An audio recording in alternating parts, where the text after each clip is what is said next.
What's up, everybody? It's Andrea.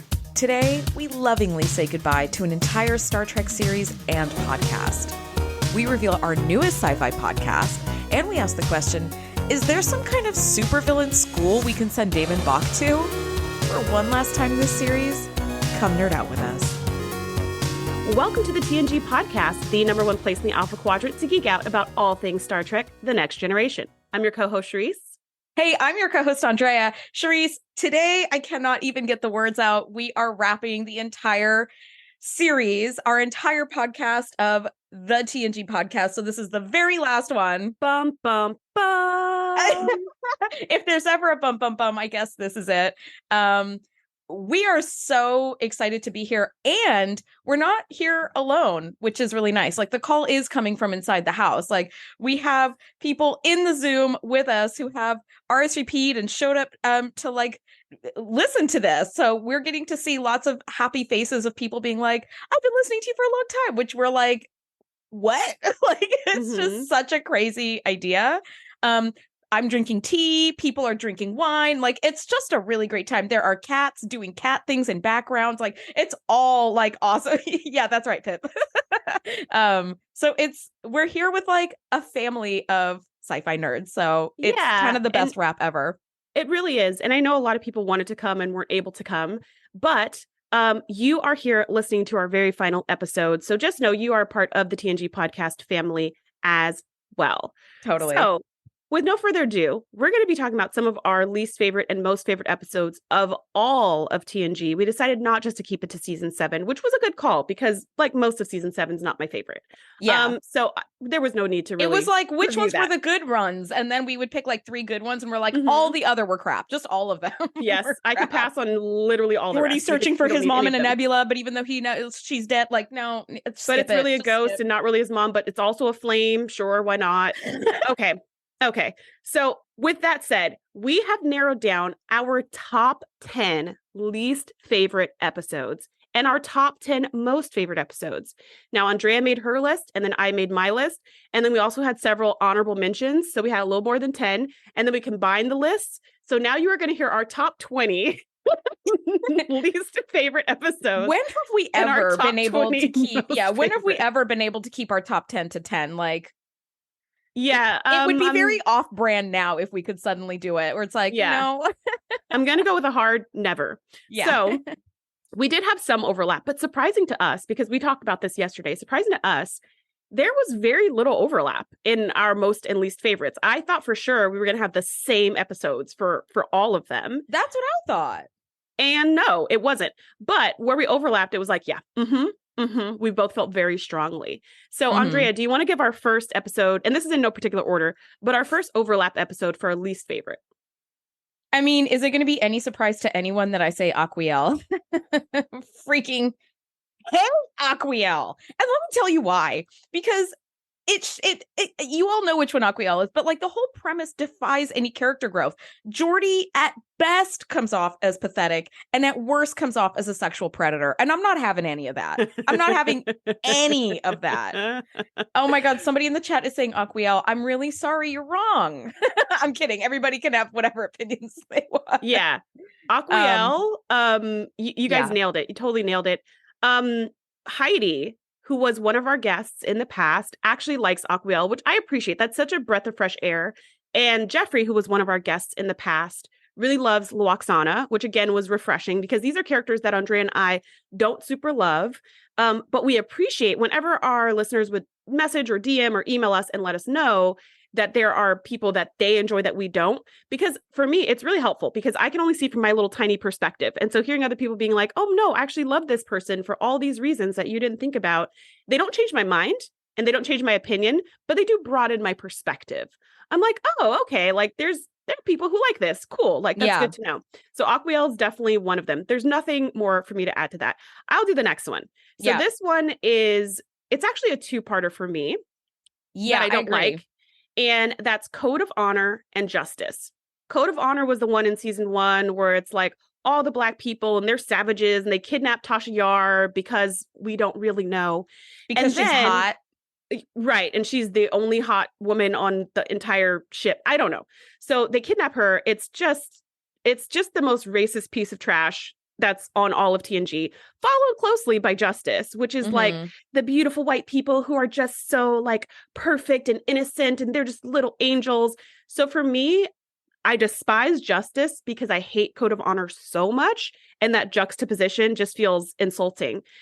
Had Code of Honor never happened, which I think it should just be burned. Like, I think no one should ever watch it again. It should just be removed from the history of the show. Yeah. I wouldn't hate Justice as much. I would still hate it because it's a stupid episode, but I wouldn't like despise it. So for me, Code of Honor and Justice are kind of like two sides of a really racist coin that we could just totally throw away, put in a dumpster, set on fire. Seriously. Yeah. I mean, I feel like Aquiel, like, there are lots of people who are like, I liked it for certain reasons. Somebody in the chat just wrote, no one is allowed to like Code of Honor and Justice. And I couldn't agree more on that. Like, I really couldn't like. Do you remember? Do you remember, Andrea? There was one person in our like sci-fi community who was like, but I like those ones. I like all the really like bad racist ones because it helps me to like really like the other ones better. And I was like, no. Are you sure? We're just gonna say no on that. Is that the thing you wanted to have said? Everyone's allowed to have their own opinion unless it's wrong. And there's no wrong answer except for Code of Honor and Justice. Also, I cannot stress enough how freaking stupid the costumes were in Justice. They were just like a couple of little triangles, like all stitched together. Yes, and everybody jogged. The episode of the camel toe. Anyways, moving on. Let's pretend like those never happened. Next episode that we hate. So this was one that when I was compiling my my list of like ones that I hate, I totally forgot about this until Shereese and I kind of like did a little like dry run yesterday to be like, how do we want this to go? And when she named it, I was like, oh my God, like, how did I forget this? Yeah, she was literally like, I have to take something else off my list to put that one back on my list. Yeah. So the Royale, that stupid 1980s, 1920s hotel that Data is trapped in, and they got to like gamble their way out of debt or something. They're gangsters with zoot suits, but they're also from the 80s, but they're also big Texans there who just want to make good money. Like, what? Yeah. And then there's a mummy upstairs. Everything about this episode. And then what's worse is that the skeleton was reading a book called The Royale. So the aliens that trapped him just built this construct. Okay, it's like 2001: A Space Odyssey, where like at the very end, and if you haven't seen it yet, it's like a 50-year-old movie, so I'm not spoiling anything. But like this astronaut gets like trapped in this like alien construct, and they kind of like read his mind and try to create a world that he can live in without losing his mind until like he dies or whatever, right?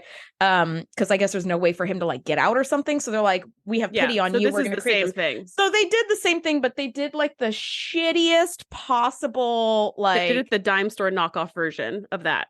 Not the dime store knockoff. Yeah. That's literally the book he was reading. Some dime store book that they were like, oh, this must be your real life that you love. Let's recreate this. And that episode is like a cautionary tale to read good books. Because if you're going to be trapped in one, let it not be the freaking Royale. Okay, the next 100%. Episode. And this one's going to be maybe controversial for some of the TOS lovers, but it was an easy one for me. It's Sarek. Yeah. For us, it's Sarek. And the reason why is because the episode was extremely boring.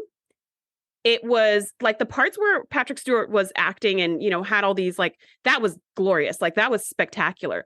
But the storyline itself, the plot itself was like, old man loses mind. See next page. And for me, I was just like, I need more in this story. Yes. I need some stakes or some B plot or something.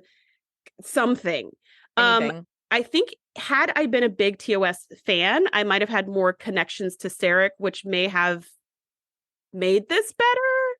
But since I didn't watch TOS, I don't know. That was for me, that was not my fave. I also feel like, and I mean, I'm not a writer, so I'm only speculating, but I feel like in writing, there's sort of a line between writing someone who's like losing their mind and writing someone who's really whiny. And they kind of just like blurred that line. So, I mean, Sarek was like going through it, obviously, like R.I.P. Sarek, but also he just ended up coming across, to me at least on screen, as like so freaking whiny and angsty and like kind of bitchy. And it's like, dude, this is like not a good, like even Wesley is like, can you grow up a little bit? Like it just felt super whiny, even though he was like kind of slipping into insanity. But yeah, so it had moments. It definitely had moments that were good, but overall, not a fave of mine. Yeah. So those are our overlaps for our least favorite. And then I'm just gonna kind of tear through mine, and then Shereese, do you want to go through yours? Yeah, and actually this next one on yours is also an overlap. That was my honor. Yeah, that was my dishonorable mention. Sub Rosa? Sub Rosa is also, some of you guessed it. So here's the thing with Sub Rosa, though. I just really like Sub Rosa. I was like, it's fun. There's costumes. There's like green smoke. There's like sexy ghosts. Scotland. There's Scotland. Like, it's so cool. And then when we reviewed it, I was like, has this always been like this? This is a little uncomfortable. Is she sleeping with her grandmother's boyfriend and also her great-grandmother's and also her great-great-grandmother? Have they all been sleeping with the same man? And I'm a microbiologist, so when it comes to germ stuff, I'm like, bleh. So I was like, oh. And I'm guessing ghosts don't have germs, but still just the principle of the matter. Like, girl, they took the old woman who lived in a shoe and they took an old sexual predator who lived in a candle. That's what they did. It's like, I don't want any of this. I just wrote Beverly's ghost sex candle lover. Need I say more? Like, it's just right. So this was a flip for me. For me, I was like, I liked this episode. Yeah. And then when we actually reviewed it in detail and I had to pay attention to what was going on, I no longer like this episode. It was not pretty. I was like, I got to put this in the bottom now. Well, I think something else that like you and I really despise is like, you and I are very like strong, independent women kind of thing. And when you see a strong, independent woman become this like weak in the knees over a man thing, it's like, oh, shut up. Like, it's just, and I know she was like, and she wasn't just weak in the knees. She was like addicted. She was like, I have to see the ghost sex guy. I have to see him, and you're like, oh, girl. Imagine if she lost that candle, she'd be going to like every Home Goods in America, like looking for the candle. Record like, be like, I got you, boo. Well, that's not it. Yeah. Everything he can do and a foot washing. You don't need the candle. You don't need the candle. Yeah. Yeah. My next one is Schisms, which is the one where Riker is in that like insane asylum, but like it's like a dream because he's been captured and these aliens are surgically altering him, so they're messing with his mind. So he's got that cut that like keeps appearing. I don't like shifting reality episodes, so that one for me was a hard pass. My next one was Phantasms, which I, on our episode called the Daddy Issues episode, that's when Data keeps having those dreams and like that crow is like flying all over the ship. Again, weird reality. We don't need that. Yeah, I don't mind that at all. Like, I don't mind that sort of stuff at all. But I remember how upset you were at that episode, which I thought was really funny that you were like, and now it's a bird. It was like you were outraged by Data's dream, which I felt like Data's dream was the most, like neutral. Like there was nothing about it. Either way. It was a bird. Yeah. There was nothing about it that was scary. There was nothing about it that was interesting. It was just like a bird, paintings. I'm sleeping. It's my dad. It just was a random collection of like, a word association, basically. But I remember how angry you were at that episode, and that just like gives me a little chuckle now. Well, that one for me, like those dream ones for me too. It's like I'm gonna throw the cellular peptide cake with mint frosting episode. That was also like a weird dream one as well. Like that one, yeah. So those are kind of same. This one is one that I hate like ardently. The Naked Now. It was like right at the top of the whole series. This is where they get the drunk virus, and it just reeks of Gene Roddenberry's like overt sexualization of literally everything. Like, we get it, dude. You had a lot of sex. Like, you don't have to like jam it down our throats and make it really like this drunk virus makes everyone like super silly or horny and stupid. And you're like, okay. So and then Tasha sleeps with Data. I'm like, again, okay, look. This one was really funny. So Andrea really hates this one. I actually like this one. I don't know if I like the episode itself, but I had so much fun reviewing the episode. It is one of my favorite reviews we've done because we laughed so hard. Yeah, because I remember we laughed so hard when being like, why did they put the emergency exit on the bridge? Like, why did they do that? Why'd they put a hatch right there? Like right behind the captain's chair, like right here. Why would they... They wouldn't want to pick any other part of the ship. Airlock into space? Yeah, right? they were so hot that they froze themselves to death. Just stuff like that, where it's just like, I don't know. I just thought it was so ridiculous and funny. and stupid. And because I don't drink, these are a lot of the things I think of when people get really, really drunk, that they get horny, that they get stupid. I mean, I've been around people who've been really drunk that have fallen in these categories. So that's why I was like, tracks for me. And Andrea's like, no, none of this. None of this works. You don't have a drink and then you're like, I'm hot. I'm so hot. I have to take off my clothes. She's like, that's not how it goes at all. I seem to recall Jordy also grabbing his stomach, being like, I'm so hot. Like he was like grabbing his stomach. And I was like, gang, we're only 2 episodes in. Like, maybe we need to keep workshopping episode. This. Oh my gosh. Like, how did the show get greenlit? Yeah, at that point, as an executive, I would have been like, okay, we gave it a try. This was a disaster. We don't need to keep going with Star Trek. So thank God. Thank God they kept going with that. They pushed through. Yeah. Yeah. My next one is Hide and Q. That's that one where Q snaps everyone to Green Screen Island. And it's like those French Revolution pig dog things. No. And what's worse is I forgot to hit the record button when we recorded that day. So we had to give our review. And then when I went to hit stop recording, it didn't record at all. So we had to do the review of it again. And thank God Shereese wasn't so angry at me and ended our friendship immediately. Because that might have been like a friendship ender. It was just like, oh, okay. Whew, okay, we can do this. Not right now. But yeah, we'll try tomorrow. We can do this. Yeah. Because man, that episode was that was the worst Q episode in the Q canon. Yeah. Maybe the only one that was actively bad. All the rest were actually good, but that one was actively bad. I mean, Tapestry, when like it's like A Wonderful Life in Space. But Q was great. Q was great in that. He was the only good thing in that. Cupid, like he was fun in it. That episode was like fun, but kind of dumb. But like, yeah, no, Hide and Q. I was like, it's everybody. No, airlock. Just airlock myself. Get out of here. Yeah. Let's see what else I have. Okay, I have 3 more. The Neutral Zone. It's those like cryogenically frozen people from 400 years ago who don't know how to live now. And that one guy is like, I want to talk to my attorney. It's like, sir, he's been dead for 400 years, and we have to keep repeating this to you. Like, it was just like, he's really like dumb.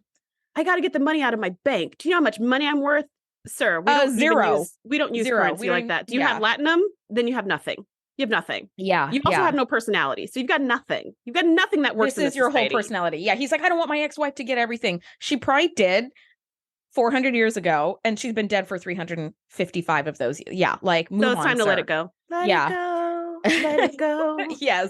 Yeah. So just so you know about that episode, we did record a full review of that episode. We had a guest on that episode. Some of you may remember it. Some of the OGs who were here when that aired.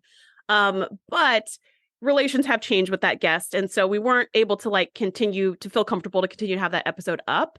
So it has been removed. We don't have it anywhere because people have asked like, well, can I just hear it? So we don't have that available. However, I can sum up our entire review in pretty much what Andrea just said. It was a dumpster fire of an episode and we hated it. It sucked. That's pretty much what we said for like 45 straight minutes. Yeah. And it was actually called the Neutral Zone because we were supposed to see the Romulans for the first time in the whole series. And they were supposed to be in the Neutral Zone. And the entire Romulan connection was like, we're Romulans and we're back. And then we don't see them for another 2 years. It's like, yeah. It was also where's the rest of this episode? It was also supposed to have the Borg. There's a whole bunch of things that were supposed to go on, but there was a writer strike, so they had no script. So some fans like us, some fans just wrote the script, which is why it sucks so much. But also, you got to be like, dude, that's pretty cool that a fan wrote some episodes. Like, I'd be proud of that. Yes. Anywho. Yes. Okay. My last 2. First Contact. That's when Riker's like captured on a planet of aliens who have not experienced first contact yet. And like, so he's been held in this lab as like scientists like try to figure out what he is. And that one scientist played by BB Newith begs him to sleep with her because she's always wanted to have sex with an alien, which I was like, that's a very niche kink, lady, like very niche. So I didn't like that. If only she had a candle. And then Riker being Riker was like, I gotta get out of here. All right, okay, fine. And then when he leaves, she's like, call me. And I was like, and then he's immediately captured. Like 4 steps out the door and to the left.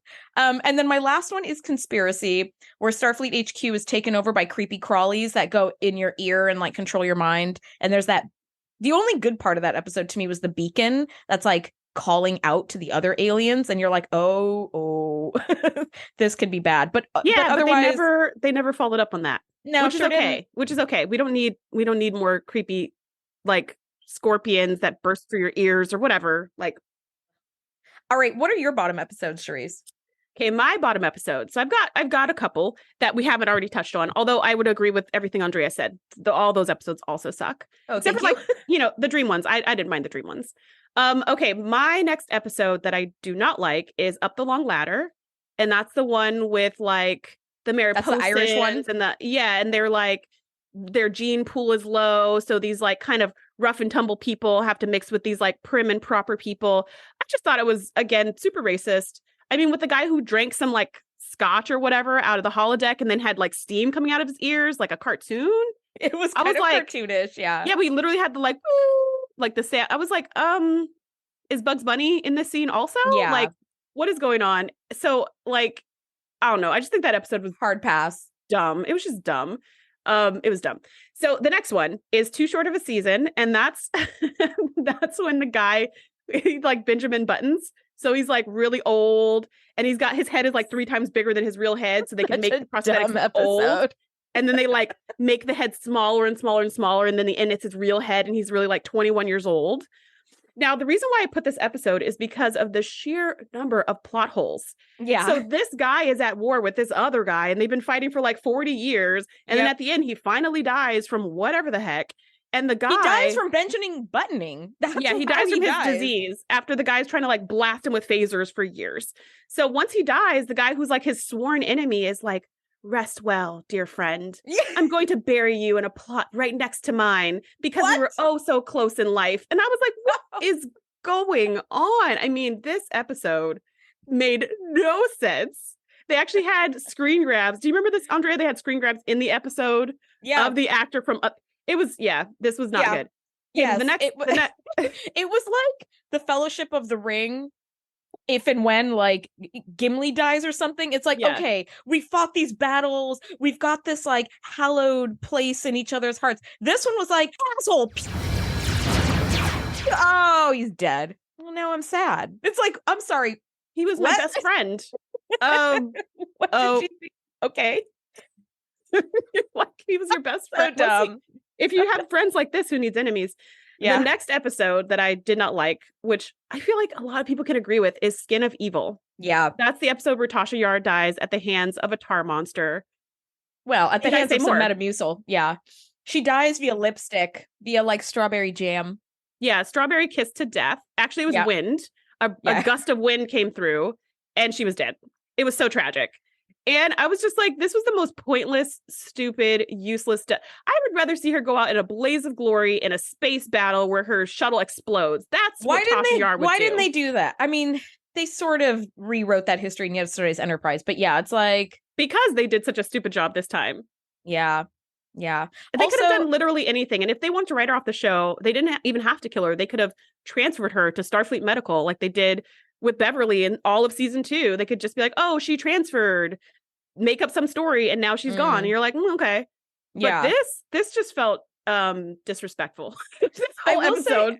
I will say I have a moment that I love so much.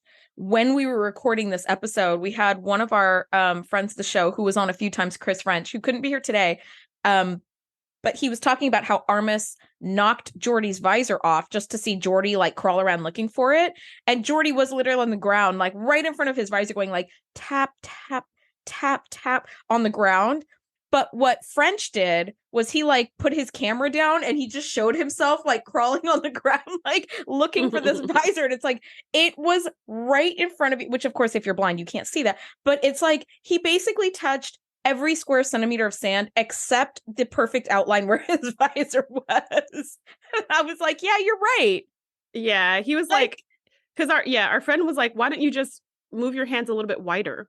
If you do that wider, like, you'll create find a wider it, like, right net away. or something. Yeah. Yeah. Or Data could just be like, here you go, buddy, or something. Well, he tried to. Remember, and Armis was like, don't you touch it. Oh, that's right. I was like, okay, I'm done with this. And this is like 20 minutes in. It's like, oh boy, we're in for a rough. Yeah, that was a long one.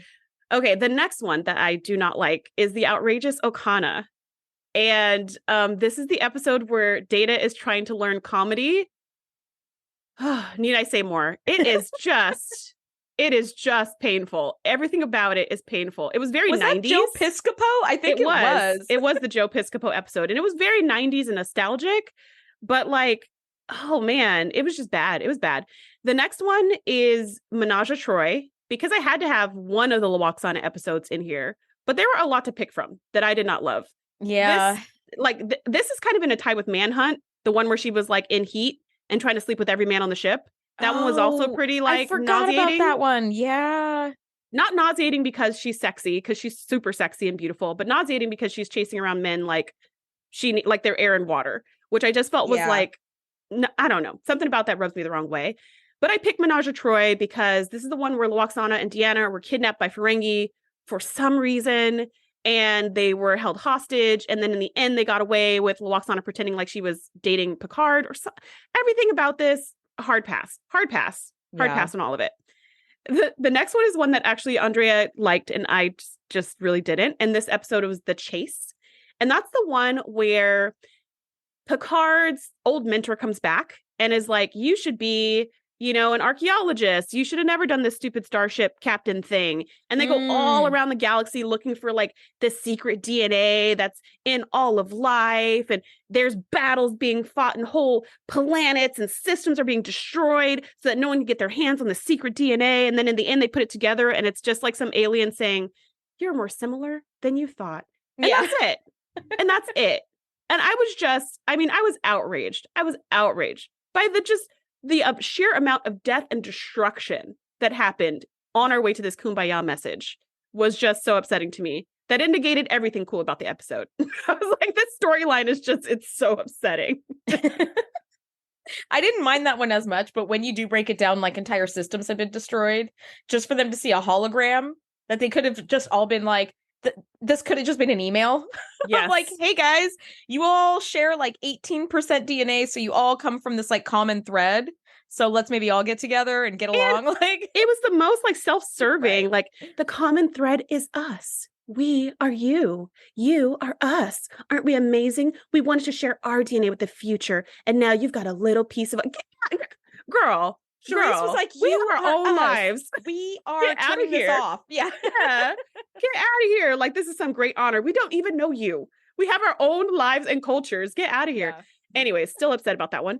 And then the last one, right? It's just, and then the last one that was on my list is Attached, which is another episode. This is the episode where Beverly and Picard can read each other's thoughts once they're kidnapped by some really crazy race, and then they escape because the race is at war, and then they run through some volcanic caves, which happen to be connected to the prison. So that's convenient. And then they end up in the mountains where there's no fear of setting fires and hunting. Do you think these bad guys like bought a Fortress of Solitude but didn't do an entire walkthrough of the premise? They're like, it looks good from the front, just buy it. And it's like, there's a whole bunch of exits in the back, though. I feel like they bought the Batcave and they were not aware that there's a lot of entrances and exits because you never know when the bad guys are coming. But they feel like their mind control software is enough to like keep people in check, but it wasn't. And this is another one for me. This is kind of similar to Sub Rosa, where I remember liking the episode. And then when I went through and actually reviewed it and was paying more attention to what was going on, the sheer number of plot holes. It's like, this episode makes no sense. It makes no sense in any way, shape, or form. And it dropped right down to the bottom of my list. So that is our top 20 least favorite Our bottom episodes. 20, yeah. our bottom 20 least favorite episodes. Which I found this part of the list was a lot easier than putting together favorites. Because I was like, oh, I hate that one. Oh, I really hate that one. Oh my God, I hate that one, right? The other ones were like, oh, I love that one. Oh, that one too. Ooh, right? But like, I felt like I was going over to the dark side of the forest because I was like, yes, let the hatred flow through you. As I was like writing this list, I was really, really hating on it. I really was. Let the hatred flow. Yeah. Okay, so let's go over our top 10. I say 10 in air quotes. Most favorite episodes. We have a solid number of overlap. I'm going to say this right off the bat. Inner Light is not on our list, and we have reasons why, but we also really want to recognize that the Inner Light is like kind of the universal favorite the of fan TNG. favorite. Yeah, but it didn't make either of our lists at all. Yes, yeah. And I think here's kind of what, like, it is truly beautiful. And then of course playing the Resican flute at the end, like I can't not ugly cry. However, anybody who's listened to me ramble for more than 5 minutes knows I really hate if you're trying to like tell somebody something and people like won't listen to you, or they just blow you off and you're like, listen, right? So this whole time Picard is like, I don't belong here. I belong on my starship. What am I doing here? And they're like, oh, Galen, like you've just had too much sun or whatever. And it's like, okay, so one, they were blowing him off, but two, at the end, you find out that they knew he didn't belong there the entire time. So they just gaslit him for 60 goddamn years. I was like, no. It's Picard. You could have been like, hey, buddy, we've taken you from your ship. It's only going to be like 20 minutes of your real life. Okay. But then you get to live like a full like 60 years or whatever, like in our society that's dying. So you can be the ambassador to, like, he would have fought that for about an hour and then been like, okay. He would have been like, I am an archaeologist after all. Yes. And he would have gotten into it. I was like, if we would have gone that way where there would have been like some transparency, cool. But otherwise it was just like 60 years of gaslighting. And I was like, you guys, that's not cool. I didn't like that. But the story itself is pretty beautiful. The story is beautiful. For me, I think the reason why it didn't make my list, because, you know, we had asked in last week's episode, send in your guesses for what you think our tops and bottoms will be. No surprise, there was a lot of Aquil and Sub Rosa there. Yeah, but totally. Pretty much everyone who emailed us back was like, oh, Inner Light for sure is your favorite. And I was like, oh, It's not on my list. I was like, it probably is on Andrea's, but it's not on mine. So I had to think about that. Like, why didn't I put it? And I think it's because even though it's a beautiful episode, it's not, and it's a Picard-centered episode, it's not an episode about Picard. It's an episode about Galen. It's an episode about this other culture, this other society that I don't know and will never see again. And all of my favorites have to do with the characters I know and love. It's Geordi, it's Data, it's, you know, it's Riker, it's these characters and their transformations.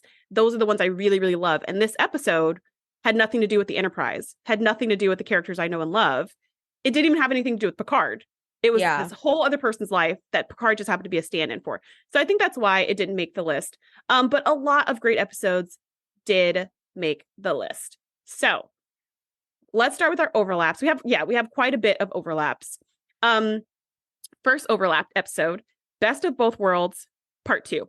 Yeah. Easy. That was like the easiest thing.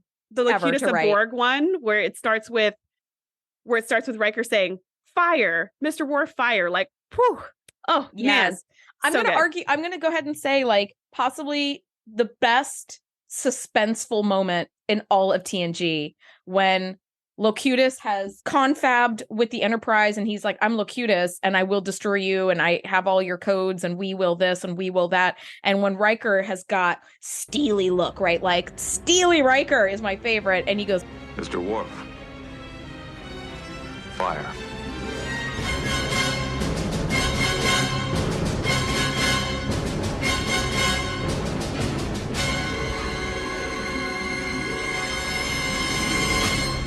and then it's to be continued. And it's like, what? Like, that was, oh God, that moment is just so right. Powerful. It's everything. Yeah, it's everything. And then part 2 is like incredible. Yeah. For those of you who watched it live, you know, we had to wait the whole freaking summer before we got the continued part. It was 4 months or something. Yeah. It was like an eternity. It was an eternity to find out what happens next. And then when the episode starts and he's like, Mr. Worf, fire. And you're like, oh my gosh, he's going to kill Picard. And then nothing happens. And you're like, oh wait, I think this is worse. Yeah. The deflector shield. What's going on? Honestly, the deflector shield just kind of farts. It's like, yeah. And Picard's like, you're like, hello? Oh yeah, we knew your plan because what's her face told us everything before I became a Borg. And you're like, see, this is why you respect the chain of command, girl. But anyways, that episode was great. Andrea, you want to say our next one? Sure. Conundrum. That is the one where everybody's memory gets wiped and we've got that like fake second in command, and Data thinks he's the bartender because he was making a Sumerian sunset for Troy, which most classic Star Trek drink of all time, I think. And they have to sort of figure out like who's who and what's our mission and why are we running silent and why are we trying to destroy this ship that is like completely defenseless. And luckily, you know, they put 2 and 2 together at the right time. And they're like, hold on a second, this second in command, like we've never even seen him before. But it's really cool because it is same characters we know and love, but like in a new way, like they're discovering about themselves. Like Picard was made like a con officer. It's kind of great. Work to command because of his baldric. Yeah, he's like, I am decorated. I am decorated. I am also highly decorated. Yeah. We must prepare for war, which was great. And then we have Ro and Riker hooked up, which was weird. But just like, yeah, a great episode. We get to see all the characters kind of play different characters, rediscover themselves. 100%. Love a good mystery. Love a good mystery. That was a good one. 100%.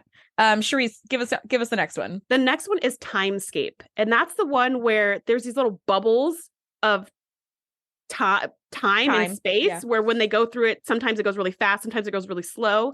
And they come upon the Romulan ship and the Enterprise, and they look like they're in a space battle and like time is frozen. And they have to kind of figure it out. Again, this is like and Beverly's being like shot in the abdomen and the warp core is breaching. There's a lot going on. Everyone's going to be destroyed. And then we find out that there are like 2 aliens who can move even through the paused time. It's just, this one's just great. Like, this is definitely one of the ones where I watch over and over and over because I love seeing them unravel the mystery and save the day. I also really, really want, like, I have a car, but if I were to dream like it's the 1980s, like I can afford a second car, which we can't do in 2023. But if I could afford a second car, it would be a runabout because that thing was so sick. That was the coolest shuttle. It had a freaking living room and dining room area and all that. It was like you could comfortably live there for like, you know, go on like a month-long journey and like not be stuck holding a little tray of sandwiches like Picard and Wesley. And Wesley, yeah. Totally. All right. The next one that we both agreed on that is like one of the top episodes is the next phase when Ro, Laren, and Geordi get like phased and everybody thinks they're dead, but they can like go through walls and stuff. And they have to figure out how that happened. Again, it has to do with like Romulan technology. It's so cool. It's such a cool episode. And of course, there is a clock ticking because it's like at some point we're going to like starve to death or die of dehydration, which is going to happen faster. And there is another alien who's like also phased and he's chasing them because instead of just being like, I'm also phased, can you help me? He's like, get over here. I'm going to kill you guys. Why? Why would you do that? They could probably teamwork this out and figure it out. They were like, we can figure out how to change us. And he's like, you can figure it out. So then he holds them at like disruptor point and is like, you better figure it out. Buddy, we were just on our way to do this, okay? You bring nothing to the table. Will you get the hell out of here while we try to solve this problem? We were going to do this anyways. We were doing this for ourselves. But now that you're holding a disruptor on us, now I don't want to do it. Now I'm going to stay phased. You know what? Just for spite. We're all staying phased for spite. Don't ever hold a disruptor to Shereese because she will cut off her nose to spite her face. I will auto-destruct Janeway Alpha Pi in a second. We are all going down. Like, also, as my final words, this never would have happened if you hadn't behaved like this. I'm just saying. This is on you. That would be my final words. Self-destruct on you. Boom. On you. That's basically it. Yeah. Cold comfort, but I would feel comforted. Okay. The next episode that is because I would totally do it. The last sound Shereese would ever make would be like, huh. Like that would be Put on my glasses and relax. Like, this is on you. And that's why I love every time Janeway did that. I was like, They should have thought about that before they tried to take the ship. They should have thought about that she was just going to destroy the ship rather than let everybody live. But without her being in charge, no, everybody's dying. Sometimes you got to learn a hard lesson. Anyways, okay, next episode that we both agreed on was Starship Mine. This episode was so good. And this was a surprise episode for me because I sort of remembered the horseback riding thing, but I didn't really remember it. And then when we went to review it, I was like, the second we finished watching it, I wanted to watch it again. So this is the episode where everybody is going to this this reception with Hutch. They're going to this reception. And while they're going to this reception, these other people are trying to like steal something from the ship. They're trying to steal something from the ship while everyone's off board.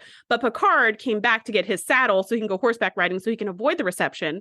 So now he's trapped on the ship with these like space pirates who are trying to steal the Enterprise. And now it's this race to the death because the baryon sweep is coming and it destroys all living things. And you just see Picard taking out people left and right and like just throwing saddles around, screaming. And it was so much action. You basically get to see Picard as MacGyver.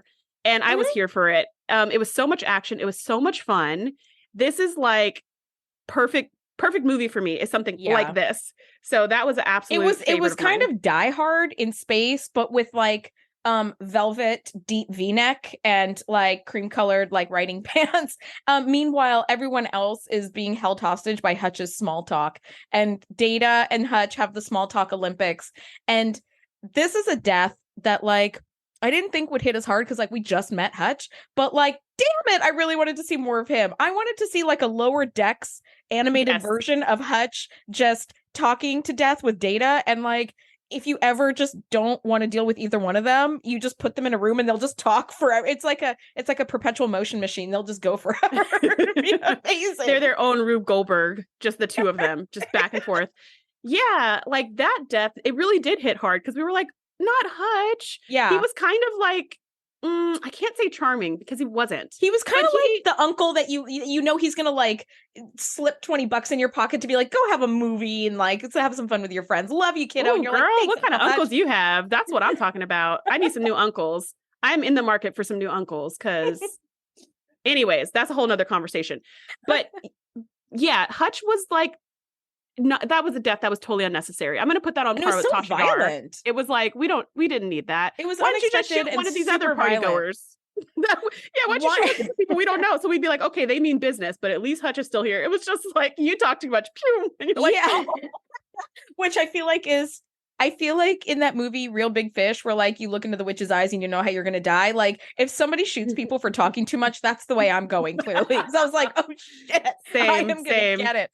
But like, why not just like shoot him and hard enough with the disruptor that he's like, oh, my stomach, I'm like in and out of consciousness. Yeah. Just so like, at least like he shuts up. Like he's not making any more sounds, but he's not dead. Like this. Oh man, that was really bad. That was bad. Rough. But a great Starship episode. Mine, though. Great episode. We had a great guest on that one. That was so much fun. Okay, next episode, The Offspring. It's lol. It's lol. I mean, get your tissues out and get ready to cry. It's lol. Yeah. Need we say more? The episode was beautiful. Beautiful, heartbreaking. I tended to not. I know. And Tuvok was also in Starship Mine, which I. Yes, he was. So much we could say about that episode. But yeah, so with The Offspring, I tended to not have super sad episodes in my top anything because they're sad, right? So like I love Chain of Command. I think those are really strong episodes, but they are just hard to watch. And so any episodes like that where it's like heavy or hard, they're not favorites because they don't make me feel good. But this one makes me sad, but like it's definitely one of my favorites. Lol is just precious. You get to see Data as a father. And just you could see his growth and her growth. It's just beautiful and it's super sad. Yeah, a good one. It really is. Like that one became a favorite of mine after you and I reviewed it. Because I remember it being like sweet and sad, but I was for the first like 2/3 of it, I was like, oh great, 2 androids who don't understand humanity, where it's like, what's that? What's that? What's that? What's that? Mm-hmm. But then when you like as we reviewed it and it became so clear where it's like Data is becoming a parent and how Starfleet is like, Data, you should have asked us before you created this new life. He's like, why? Like nobody, Riker's not asking permission before he gets like 24 different systems pregnant, like simultaneously. So like, why should I have to ask? And the way that he brings awareness to Lal and how she sort of like regresses as she dies. It's just the whole thing is really sad. I remember crying a lot. The one thing I remember being angry about was that one admiral who like wanted to take Lal away, which is what created her stress and thus her cascade failure, was like, let's take her away. Let's take her away. She doesn't have feelings. She doesn't matter. And then at the end, he's like, I'm so devastated by this. Man, will you get the fuck out of here? You caused this whole thing. I felt the same way. I felt the same way. In here being like all sad now. No. Yeah, I don't want his grief. I want his like shame. Like I want him to be like repentant. I want him to be like, wow, I caused this. I'm so sorry. Like I wanted something like that because he was directly responsible for her death. But he was just like, poor Data. I've never seen somebody work so hard to save a system. This is really tragic. Well, off to my next adventure. Bye, everyone. I was like, talk about airlock. Here's an airlock situation. But in any case, yeah, that totally was. Okay. That's where we end with our overlap 10 favorites, I think, right? And then Shereese, since I went first, do you want to go first for your top episodes? Oh, sure. Okay, so my top episodes, other than the overlaps, the first one is Symbiosis, and that was in season 1, and that's the episode with the drug-addicted planet and the drug-dealing planet, but they've got the drug addicts convinced that really they have this incurable disease, and if they don't take this quote-unquote medication, they're going to die. And because these people go through withdrawal whenever they don't get the medication, they really think they're going to die. That episode is so good. It's good because of this concept of like, who's really the bad guy, who's the good guy, you know, because in the episode, the Enterprise was led to believe that the drug addicts were the bad people, you know, and then they're trying to steal and all this stuff. And then you come to find out that no, it's actually these clean cut drug dealers who are the bad people because they are oppressing this entire planet for their own economic gain. It was so interesting. And it's that kind of episode is what I think makes Trek special. Those kind of social commentaries, those episodes that make you think outside of yourself, that make you apply things to the real world. Like that, I think, is what elevates this show and why the show has such lasting power in my mind. So that was a definite favorite of mine. And they had like electricity hands, which is just neat. Yeah. Like they could just shock each other. You know, I'm just like, I need one of those. Yeah, right? Cool. Yeah. The next episode that I really, really loved is called Devil's Due. I can't believe I forgot about that one. It's such a solid, fun, challenging, cool, creative episode. Yeah, it's so great. So this woman named Ardra comes down to this planet and is like, I'm the devil. And you made a deal with me 300 years ago that when I showed back up, I get to own everything in your planet. So I'm here to collect. And it turns out she's a con woman, but she's so convincing. Ardra is 100% that bitch. She is. Yes. Like, she is. Like, I want to be Ardra.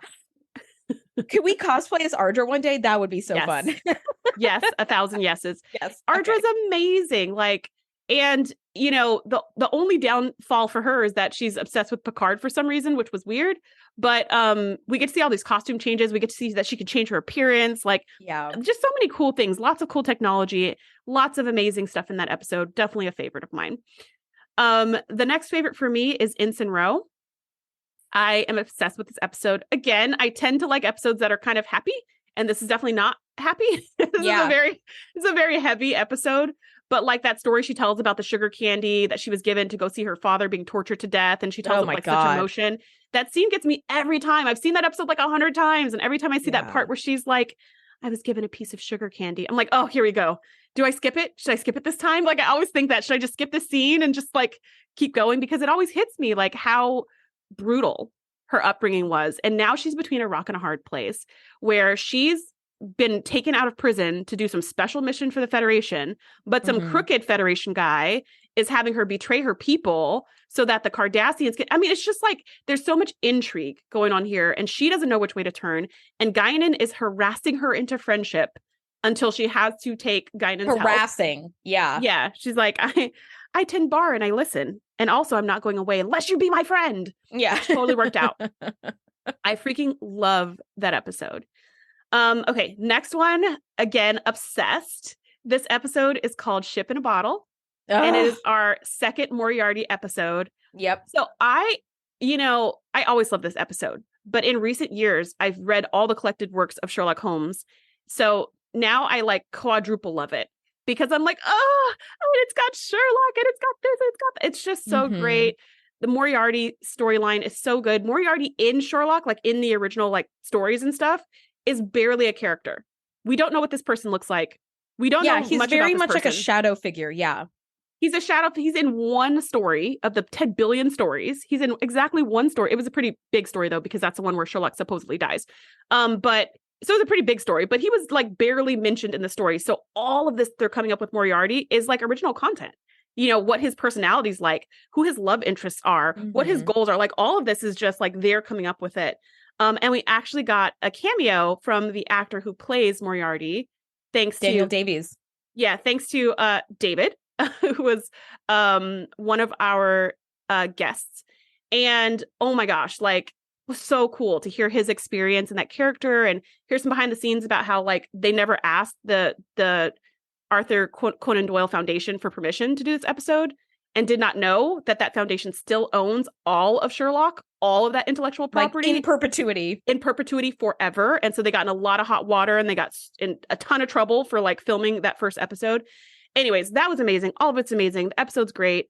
Could watch it every day and be happy. Last one on my list is the Pegasus. That's such a strong episode. The one shining jewel of season 7. And that's the episode where Riker's old commander comes in and there's their old ship that's been like half phased into this asteroid. And there's, you know, this cloaking technology that Starfleet wanted.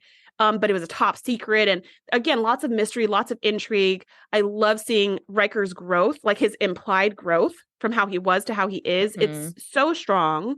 I really, really love it. And I also am annoyed that they didn't have cloaking technology. I feel like they should have that. Yeah, like everybody else has it. Place. Why can't we just all? They should have had it. But anyways, I love how the Federation. Episode. I love how the Federation is like up. We have to take the high road every time. But it's like, but do you though? Like you basically just like conquer lands and like stuff. You're like kind of imperialistic. They conquer it for science. Yeah. But the cloaking is science, Shereese. Okay, it is science, again, it's like, why don't you just... Okay, this is so dumb. It's beaming through shields all over again. I'm sorry. If you guys could see my face, it's just like, what? Yeah, that one's... I love that episode. That one was also like very much a contender to be America's Next Top episode for me because I really, really love that episode. Thank you for sharing those. I'm just going to take the torch and keep running with yesterday's Enterprise. Such a strong episode. It's got Guinan. It's got Tasha Yar. She's back, and they give her like the death that she like wanted and deserved, or at the very least, like we kind of saw like later. It's like she sort of didn't die, and then she had this like Romulan daughter that looks just like her, and but I kind of pretend that episode doesn't really exist because it's like kind of dumb. But yesterday's Enterprise is where they go through this like temporal distortion and come out, and the Enterprise is the Enterprise, but it's like a battleship, and they're at war with like I forget who, and you know there's this other ship that comes out of the distortion that's from like 80 years ago, and now they got to like work together and kind of build each other back up. And I love that Guinan's in this one. First of all, who doesn't love Guinan? But also because when we didn't get enough Guinan, I have to say, we really didn't. We could have used like some more Guinan. She wasn't in season 7 at all, I don't think. And I'm like, I don't think so. Why wasn't she back here? Like, she clearly loved the show. She really wanted to do this and be on here. But anyway, she was the first person to be like, Picard, I'm telling you, we don't belong here. Also, that blonde girl, she died because of wind like 7 years ago. So and it was really stupid. Yeah, I and it was really that. stupid. Yeah, I remember how angry the fans were, right? Or whatever. So it's like, yeah, like this is, she got a send-off that was worthy of Tasha, and I love that. Plus, like, the more militaristic uniforms and all that, like, all of it was just really cool. Like, the bridge was all, like, dark blue lighting. Like, it was just really neat. This is one of my personal favorites. I wouldn't say it's, like, the strongest episode of ever, but Deja Q is one of my absolute favorites. This is when Q becomes mortal and, like, goes to the Enterprise to, like, shelter him. From like every other race that wants to absolutely obliviate him. Like it's Q is mortal, hilarity ensues. It's just like light, fun, funny all around. Really, really enjoy it. I love the quips. Again, Guinan is in this one where she stabs him with a fork and he screams in pain and she's like, yep, he's mortal. And I'm like, that's what I would have done. I would have done that too. Oh my, why did I have this ex in college that I literally wanted to do that too? It was so bad. And you know, I'm so like despite my earlier words about destroy the ship, I am not a violent person. Like I'm not the type to get in you fights are like or whatever. The queen of logic. Yeah. I'm very much like, let's be diplomatic about this. But this guy had it coming. Okay. Like he had done some stuff. And at this point, we're sitting at a table with a group of friends. It's like we were in at least it was a plastic fork or something. You were daydreaming. It was plastic, but only because that's what was near at hand. But we were in this organization together, and it was a meeting of the organization. And there happened to only be like one seat left, which was next to him. So I was sitting next to him, and he had the nerve to turn to me and be like, "So how are you?" After everything he put me through. And I looked down at that fork and I picked it up and I was like, you know what? I'm going to go to the bathroom. I put it back down. I walked away. I took 10 deep breaths, but I definitely wanted to pull a Guinan before. I will admit that. Well, girl, I'm glad you didn't assault somebody with a cafeteria plastic fork, but I would have regretted that. Hey, I get it. Yeah, you would have. But not at first. No, that would have felt great. That would have been your moment as the ship explodes around you. I do love some of the lines in Deja Q. Like when like when Q is talking to Worf and he says, "You're the boy who cried Worf." Like there's just something about that line that is just so iconic. And then when he does come back with powers, he comes back with like a mariachi band and like wants to give everybody everything they've ever dreamed of. And they're like, "Will you get the hell out of here, Q?" Like it's just a really fun episode. I'm going to kind of continue on the Q train and go into not fun, but terrifying Q Who, where Picard insists that like humanity is expanding and like we're learning and we're growing at like record speed. And Q's like, you have no idea. And he snaps them to like 7 million light years away or something to the Borg for the first time. And now we meet the Borg for the first time. We see they're like invincible pretty much. And it's like a chase. And the only way they get away is that Picard begs Q to like snap them back. But the clincher for me is when all is said and done at the end of the episode, Q was like, they do know about you now and they will be coming for you. And I was like, oh my God, like this is the worst. Like it's just this like visceral fear. It's such a well-written episode. And then continuing the Borg train, I got to go into Iborg because Hugh.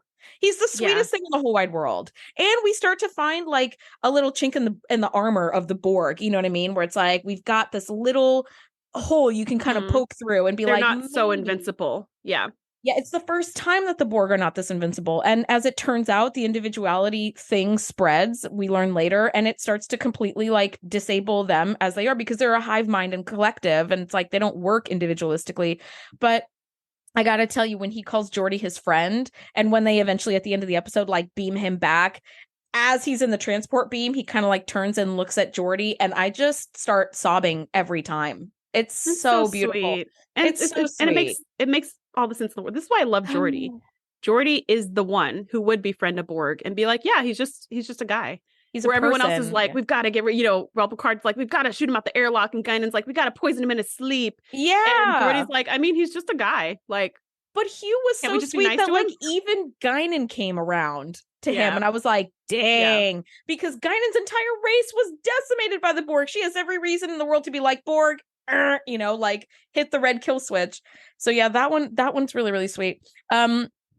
This is an episode I can watch a million times over, never get sick of it. Remember Me, when Beverly is trapped in the static warp bubble and the universe is collapsing. Okay, I'm seeing in the room, people are like, yes. Because first of all, the concept is so cool. And I love that it's a switch. Like, we think that everybody's disappearing, but we in the audience also don't know that she's the one who's trapped and she has disappeared from the Enterprise. So we get like a reveal, like in the second half. The Traveler has to come and save them, right? And I do love Beverly's line. And I'm telling you, I swear to God, if it wasn't correct, it would sound so egomaniacal when she goes, if there's nothing wrong with me, that means there's something wrong with the universe. Girl, where did you get the moxie? Like, where did you get the confidence to be like, oh, it's not me, it's the entire universe? I was like, I'm sorry. I mean, she was right, but also I was like, damn, Beverly. Yeah, that's a great. Yeah, that's one of those moments where it's like, if that was the key to survival, I don't think I would have found that particular key. Nope, I would have died. Aha! It must be something wrong with the universe. That's whole universe going on right now. Okay, she was right, but like, what are the odds? Yeah. And then my last two, cause and effect, is that time loop where the Enterprise is destroyed like 17 times and then resets itself, and they have to keep, and it's just a really cool premise. It's like the same like 8-minute shot or 10-minute shot done over and over again, but with like different angles. So it's really a testament to the directors and the videographers and the cameramen of like where they sort of shot all of it, where they're telling the same story over and over again, but from different perspectives. I love that one. Plus, we get to see Kelsey Grammer come out to be like, hello, do you need assistance? And they're like, do you? Because you've been in here for 85 years and we've been here for like 17 weeks. So I don't know. I think you're the one who needs assistance, buddy, not me. Also, your like TOS movies, like so good. Uniform, that uniform was gorgeous with the little strap. Oh, yeah. I just want pajamas that look like that. I'm sure I can find them somewhere now that I think of it. And then my final one is Genesis, where the crew de-evolves. And that was just such a fun episode. We had Pip be a guest on that one. That was so much fun, where like, Worf becomes like the Uber Klingon, and like Troy becomes a fucking lizard or something. And like, Barclay becomes a spider, as if he couldn't be any more repellent. It was just so cool. And it was all Barclay's fault. The poor Poor man. Poor man. As if he couldn't be any more repellent. Poor guy. I don't think we see Barclay again after this. And I feel like it's because he had to go to like a spa to decompress from like having the entire ship eat him because of what he accidentally, I mean, it wasn't his fault, but that episode was just really fun because again, it was a way to see like familiar characters, but in like a really fun new way. So those were my favorite. So I think that's our like top 20, top 10. Yes, that was our top 20, top 10. That took a while. It did. I thought, because usually these are like a good short 15 minutes, but I guess reviewing all 7 seasons does take some time. Yeah. Okay, we've got a couple more things here before we wrap up our final episode. We want to take a moment to acknowledge our best and worst villain of TNG. We both agree that the best villain is the Borg. They are they're terrifying. They're unstoppable. They are just this mindless mass of zombie army people. Mm-hmm. They have the coolest makeup and they're bionic and just everything about them is great. Originally, they're indestructible. They're indestructible because they just keep coming back. The original concept of the Borg, someone asked, not the Packlets? Not the Packlets, surprisingly. They were not the scariest villains. But something about the Borg, like the original concept for the Borg was that they would be like an insectoid like species. And they tried this multiple times where they tried to have a species come in that was like insects, but they could not figure out the costuming because insects are very spindly and skinny. And it's hard to make a spindly, skinny costume to go over a bulky human. So they always ended up just being like, oh, we just can't show them, or, oh, we can only hear them, or, oh, we'll just go with something different. So in the Borg, they just went with something totally different for the aesthetic. And I am so glad they did because the mottled skin, the like, you know, the amplified eyes or face, or just all the little pieces they stick on them. It's amazing. Yeah. The Borg Queen, who does not show up in the actual, you know, series, but shows up in the movies, is the best character. Is just the best character. She's so cool. Like, I really like her. She's terrifying. She's even more terrifying. And yeah, these were just really, really great villains. Like, I don't think they've ever topped this. No. They've just like transformed the Borg. Yes. But I don't think they've ever topped the Borg have evolved as bad guys in subsequent iterations of Star Trek, but they are just the most flippin' terrifying villains. They're the best villain in every sense of the word. They're good at what they do. It feels like the Uruk-hai. Like, they don't feel pain, they don't feel fear, they don't tire, they don't anything. They just keep going, and it's really scary. I love this one. We picked our worst villain, which we both sort of agreed on. Which was not the Packlets either, surprisingly. No, not the Packlets. It's one particular villain. It's Daimon Bok. He fucking sucks as a villain. He's literally the stupidest villain of all time. He's the worst villain. We're not even going to say Ferengi, because the Ferengi are cool in Deep Space Nine. Specifically Daimon Bok. He personally is the worst villain. Like, he's the most ineffectual villain, but he's like a cartoon villain, right? The Borg are like real villains, right? And Daimon Bok is like, I'm going to find your son, Picard, the one you didn't know you had. He lives at 123 Main Street, apartment C. I don't have him yet, but I'm going to go get him. And then you'll see, oh, you're going to get there before me? Well, I'm still going to find a way to, and I can beam through S.H.I.E.L.D., so I could have just killed him, but I'm not going to. I'm just going to threaten to kill him. It's like, right. I could beam through S.H.I.E.L.D., so I could just kill you, but I'm not going to do that either. I'm going to beam through the S.H.I.E.L.D. and threaten to kill someone I don't personally have, and you don't even know who they are. You know what, Daimon, we're demoting you. Yeah. And then at the end, when he finally does get Picard's son, instead of doing any of these threats that he mentioned, he pulls a Klingon blade on him. I'm gonna stab him. Really? Stab? We're gonna go with stab? You're not gonna pull out the Ferengi pool noodles, a disruptor, a phaser. We're gonna just stab him. He's like, guess what? He's not actually your son, but we just found a dude whose mom happened to sleep with you on spring break 28 years ago, and we have fucked up his DNA. So he's going to die from a neurodegenerative disease anyway, but like, never mind that. I was like, yeah, what is happening here? You're the worst villain of all time. Yeah, have you met the Borg? Can we send you to some professional development with the Borg and you learn how to like really be bad? Honestly, we could send him to the Packlet school, because at least the Packlets got what they wanted, right? Using their whole dumb act, they actually came out with some technology.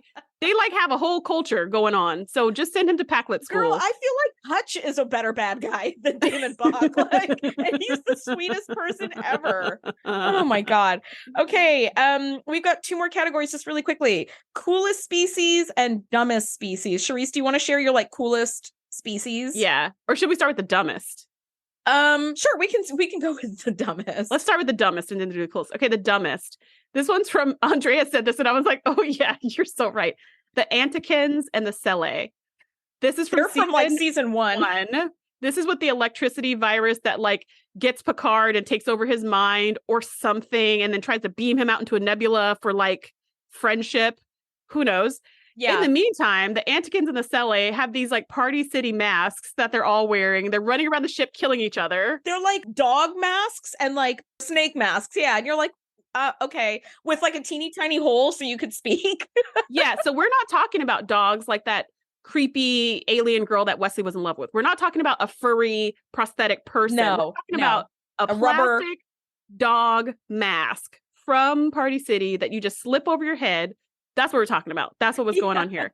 And it was, they were the dumbest. And they were, funny, and the entire time, like these 2 species are like warring. So the whole point is like, they're the B plot during Electricity Monster. But the B plot is like, we're going to bring them together and try to find some sort of common ground because diplomacy. But apparently security, as I cannot stress enough, sucks aboard the Enterprise. And one of them ended up sneaking over to the others and just butchering him to death and dragging his body to the kitchen to make a soup out of him. And it's like, what? So we've got pools of blood in the Enterprise. We've got like on snake the carpet? stew in 10 Forward. Like, what the? So yeah, those ones suck. The other one also was from Andrea as well. Yeah, I said the Shellyak. The Shellyak, they were only part of like one episode and they were supposed to be these like super powerful beings. But one, we only saw them for like 10 seconds and we never saw them again. So it's like, okay, what was the point of that? But 2, the way that they make up and costume them is they just had them wear a comforter over the actor and then just talk through the comforter, and he was like surrounded by some crystals that lit up, and I was like, what? Like, so this is another species that was supposed to be insectoid. So these were supposed to be like an insect like race, and they only spoke in whatever. This episode where like Troy is teaching Picard some linguistic stuff because now she knows linguistic stuff. And she's all like, well, you have to put the umlaut goes here, whatever she's saying. You're like, girl, get out of here with that. They clearly went to Bed Bath & Beyond and bought a gold and black comforter and just tossed it over the actor. It looks so warm. Yeah. I would love to dress like the Shellyak. That's how I'm going to cosplay for Halloween, because Halloween's always cold. I think I'm going to cosplay as the Shellyak. Yeah. Just a big old comforter. We'll build you a little like light up crystal kind of stage on some little wheels and just push you around as you threaten to destroy all Federation life. I don't even have to walk. Even better. Yeah, you just stand there and somebody pushes you. I threw one more alien species on here because I thought about it later. And I think this is the Manhunt episode. Those giant fish people that they were like in stasis or whatever. Mick Fleetwood was one of them. They just stood there in those silver gowns. Yeah, and while I love that the fish eyes could move, I think that was really cool. I don't know how they actually did that in the mask. The fish people themselves were pretty ridiculous. They were gigantic fish wearing robes, eating other fish, which is confusing the way they did it. It just was, those were really dumb. I will say, as a marine biologist, that checks out. I was like, fish eat other fish. Fish do eat other fish. They do. But the way they did it in this episode was it was weird. Yeah. It was like they were eating them like out of the barrel. Like it was just weird. It was weird. So those are the dumbest ones that off the top of our head. Yeah. I only have one coolest species because I was just thinking like who are super cool. I don't love them culturally as much. And we didn't really get to see too much of them, but we saw enough. I thought the Cardassians were a really cool species in general. Like they are calculating like Romulans, but they're way more like ruthless and violent, and they just don't give an F. And their like alien makeup and everything was like, they looked incredible. Like they made them look insectoid. They made them look like snakes without being the Antikins and the Cele. You know what I mean? I thought the Cardassians were like really cool. The Cardassians were very cool because I will say like the Romulans don't love. I don't love the color. Why are they green? No. Why are they green? The haircut, like the bull bangs, just I don't know what about that just rubs me the wrong way.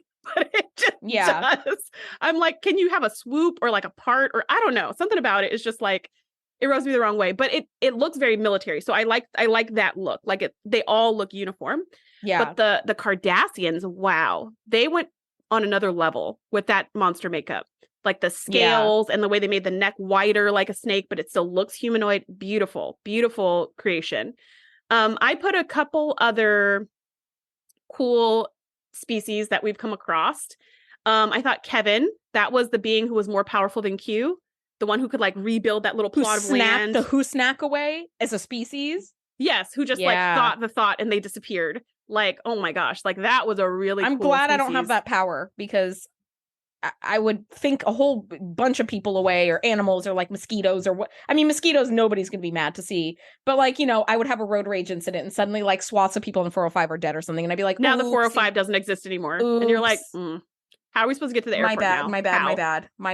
Yeah. But I feel like really you could unsnap it. Power. Why can't he unsnap it? Well, in any case, I thought that creature, that species, that concept was really good, especially the fact that he was using this crazy amount of power to just spend more time with his wife. It was really beautiful. Yeah. And Andrea dug up that particular actor had recently lost his wife before taking this role and was really channeling some of that actual grief, which you can see on screen. And it's heartbreaking. It's sad, but really cool species. Yeah. Another one I thought was really cool was John Doe.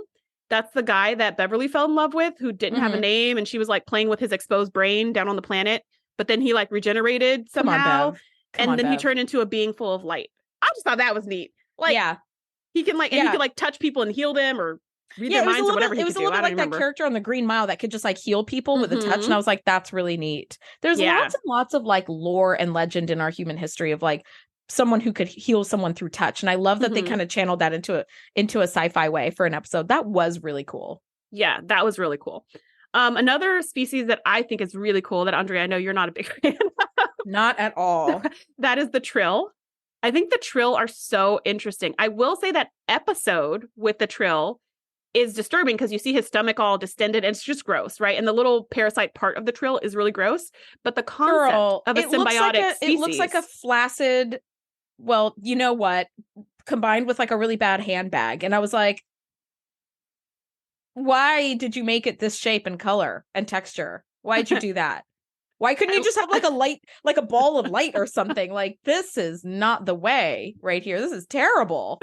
I like that you said a you know what, as if we don't have an explicit show. I think that's really funny. That's probably my favorite part of your review. You know why? Because there are people on Zoom now who are looking at me. Okay. I don't want to offend. Yeah. There was a flaccid, you know what I'm talking about. Okay, if it's just you and me, I'm like penis, right? But now I'm like, there's people in the room. I can't say the word. That's so funny. Well, anyway, yeah, the Trill, like the parasite part of the Trill looks gross, but as a species, like a symbiotic species, is so cool. It's so interesting. And I'm really glad that they expand that world in future iterations of Trek. Yeah. And then the other species that I had to put as one of the coolest species, because I was just gushing all about them, was the Borg. Yeah. Like, they just look amazing. They just look amazing. Like, I would totally do that as a cosplay if I had the patience for all of that, which I don't, but I love how it looks. But even the most simple Borg makeup takes hours and hours and hours to do. Yeah. And I don't even wear makeup now. Like regular makeup, like eyeshadow, overlayers, like, it's insane. Never mind the prosthetics and all. Yeah. But it looks great. Okay, so last category, really. We on the show started this just sort of accidentally, but we often were like, we want to where are they now of XYZ character or episode or people or whatever. So we each picked a where are they now that we would want to know most. So Shereese, who's your where are they now that you would really want to know, like that you're most curious about? Yeah, top of mind, the people that I was like, man, what's going on with them now is the people from Symbiosis from that episode, like the drug addicts and the drug dealers, because their last little ship that could travel between planets was destroyed when the Enterprise came along. Like, it was on its last leg and it blew up. And they decided not to repair any of their ships as part of their Prime Directive, Schmime Directive. So now both planets are on their own. And I would love to see where they are now. Like, what's going on with both planets? Did they recover? How did they recover? What are their relationships like now? So I would love like a fanfic on those people. What about you, Andrea? I picked Roga Danar from The Hunted. That episode was actually it was going to be one of my honorable mentions, but then, I was going to get into like 25 episodes of my top 10. I loved the way that episode sort of flipped itself on its head, where it's like, Enterprise, we need help, like maximum security, like bad guys have broken out of a max security prison and we need your help rounding them up. They're dangerous. And oh my God. And it turns out that they're military veterans who have been like physically and psychologically tormented and altered and to be super soldiers, and now they can't unprogram them. And then what's even worse is it turns out that they can unprogram them, but it's too expensive and the government doesn't want to do it. So once you're done serving, they just stick you up in this like moon colony that's a prison. It's just the most fucked up thing where you're like, what in the hell? And Roga Danar was like, I just want to live like a normal life. And like also the actor did a spectacular job, and the ability that he was able to like avoid detection and capture was like, it was such a fun watch on the episode. And the music was like bum bum bum bum bum bum, as he's like crawling through Jeffrey's tubes and like setting off phasers and cascade fucking like force field whatever. It's like, oh, this was super neat. So once the Enterprise was like, you're right, you guys do need help and we're not going to help you and you guys have to figure this out, and the entire government was like surrounded by a whole army of Roga Danars, that's when the ship left. And I'm like, wait, yes, I want like a part 2. I want an entire mini series on this. Yeah. And you kind of see like the head government people and the army people are like at the same table. And it's like, okay, we've got to figure this out. And then Enterprise just flies away. Yeah. And you're like, wait. I know. I want to, where are they now? I want to know that Roga Danar, I would love to see him on like, one of the new iterations that he's got like a whole life now or something, like that would make me really happy. So I'm just like reading through some of the things in the chat, which is just making me laugh so much. These are great. They're just so funny. One of the questions is, I want to know what happened to the baby Enterprise, the bendy straws. Like whatever happened to the bendy straws. I'll tell you what happened because I saw them last week. They're in CVS. You're welcome. So yeah, the baby Enterprise is chilling in CVS. Okay, so I think for time's sake, I want to skip some of the next things we have planned and just go to talk about our new podcast. Yes. And then we can kind of like open it up for discussion. Yeah, totally. So we are finishing the TNG podcast, but we are not finishing podcasting. And I'm so excited to tell you about our new show. So have you ever wanted to watch a new sci-fi show, but you weren't sure where to start?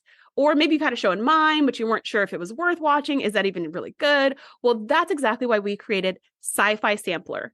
In this podcast, we're going to be reviewing the first 5 episodes of some of the best science fiction shows on television and let you know which ones are worth watching and why. Yes. Okay. We have this huge list of shows that we're going to review, and we wanted to start off by paying homage to our TNG podcast fans and listeners by starting with the first 5 episodes of Star Trek Voyager. And then after that, we're going to like jump to a whole bunch of shows. And the thing that we're really excited about is that we aren't just going to be limited to Star Trek. Like we can break out into like Star Wars and like The Expanse, Foundation, like all these things. So we've got a few. So we plan to review right off the top shows like Voyager, The Mandalorian, which I love, X-Files, Stranger Things, Foundation, Futurama, like all these different shows, like just to name a few. And then we are gonna, this way we get to talk about the sci-fi shows we love and dive into that like staggering breadth and depth of like epic nerddom. And at the end of like the 5 episodes, we might be like, this is so worth watching because XYZ, or we flipping hated it. Like there's such good content and programming out there. Like give this a skip and go on to like the next thing. So it's kind of neat because we also get to like go anywhere sci-fi goes, like the Twilight Zone or like all these other places that we still get to be like uber nerds over. Yeah. So if you want to know when that show drops, you can sign up for our VIP notification list by going to thetngpodcast.com/sample. Because it's Sci-Fi Sampler. See what I did there? So you can go to thetngpodcast.com/sample to sign up for a notification list. So we'll let you know when our first episode is live, and we will send it directly to you in your inbox. So that's it for us. We hope to see you there at our new podcast.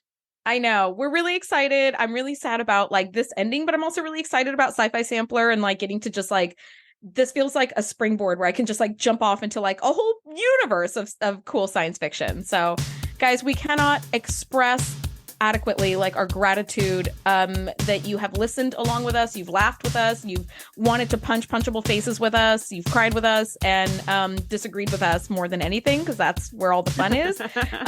So we could not appreciate you more, and thank you for being part of our journey with us. Bye. Thanks for geeking out with us. Be sure to join the notification list for our brand new podcast, Sci-Fi Sampler, by going to thetngpodcast.com/sample. You'll get weekly episodes delivered directly to your inbox. We'll see you next time.